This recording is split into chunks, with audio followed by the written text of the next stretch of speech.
इस तरीके से सवाल दारू खुल भी जाएगा, मैं मान लिया, क्या नहीं खुलेगा, या जिद पर जो भी हो, पॉलिसी भले पॉलिसी समय समय पर चेंज होने के लिए बनती है। जब कोई पॉलिसी अक्सर सही तरीके से लागू नहीं होता तो फिर नई पॉलिसी आती है। सरकार को इतने लंबे समय से बिहार में 4 घाटे हैं।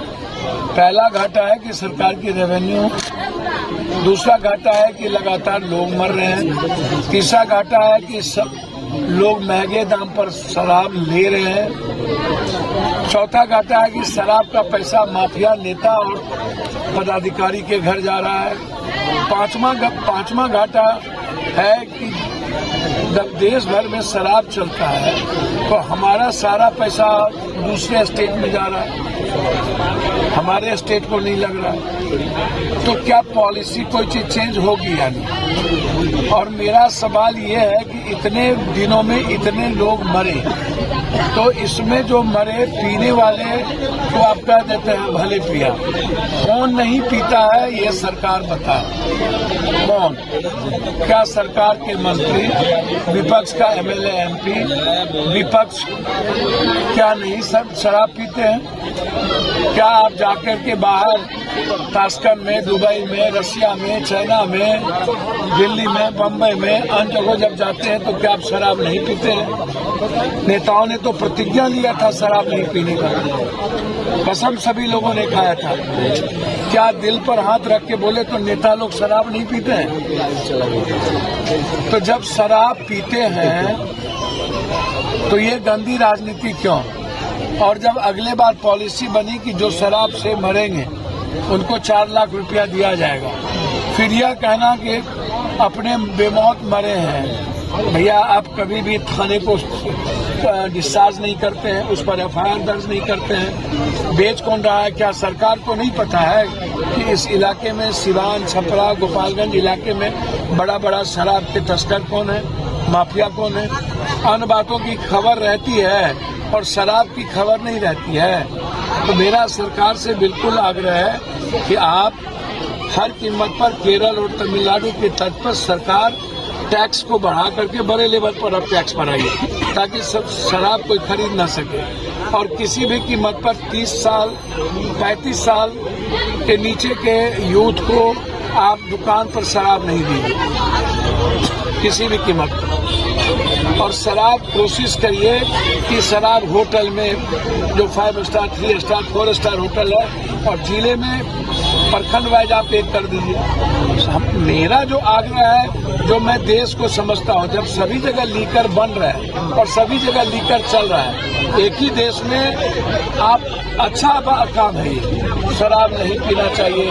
मैं कामों को गलत नहीं मानता हूँ, सही काम है कि शराब नहीं पीना चाहिए, लेकिन किसी भी चीजों को आप ब्रेक करते हैं तो नया रास्ता लेता है। बांध दिए तो बाढ़ आता है, बांध नहीं रहती, हर कंट्री में बांध नहीं है तो बाढ़ नहीं आती है। जब आप कोई रास्ता रोकिएगा तो नया रास्ता अख्तियार करता है। और अंतिम सवाल मेरा पूरे नेताओं से, जो बकबक ज्यादा करते हैं कि हम शराब खोल देंगे, रेवेन्यू यहाँ से आ जाएगा, ऐसा करेंगे, हम पहले जानना चाहते हैं कि जहरीली शराब के लिए पॉलिसी क्या होगी।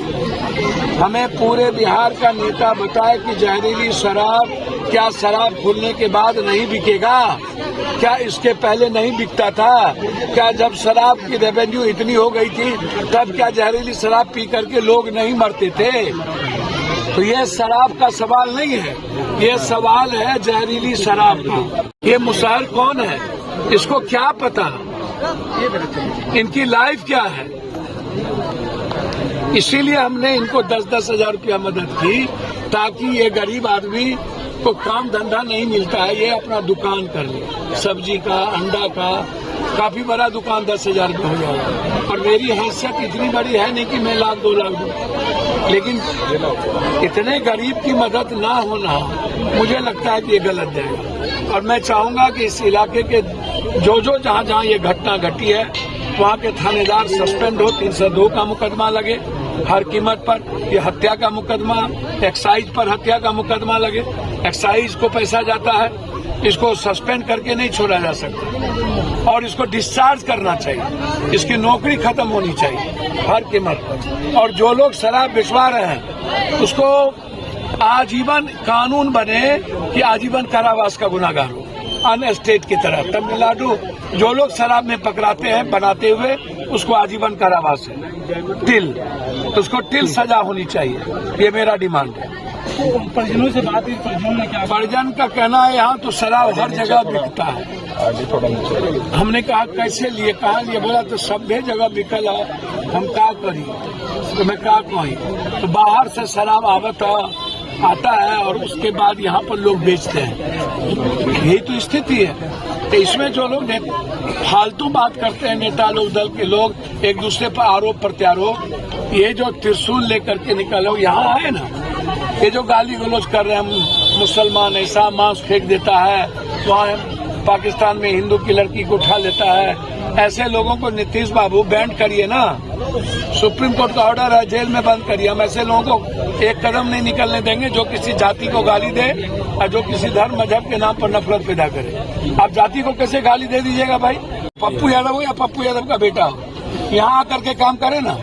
जो गाली गलौज देते हैं 51 आदमी लगभग बड़े हैं, 49 आदमी जज अभी तक नहीं। इससे बड़े ट्रेजरी का क्या हुई?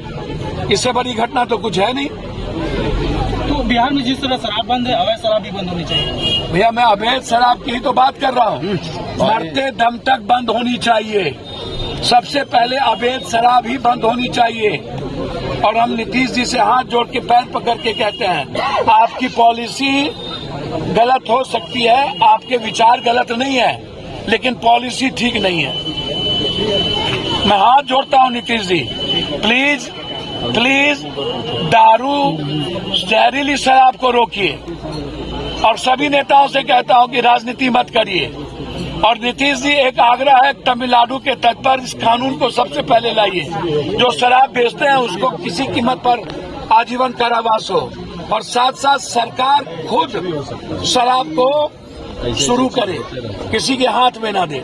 और वो भी 5 स्टार, 3 स्टार, 4 स्टार, 2 स्टार पर। और ब्लॉक और जिला में एक हो, ये आग्रह। ठीक है सर।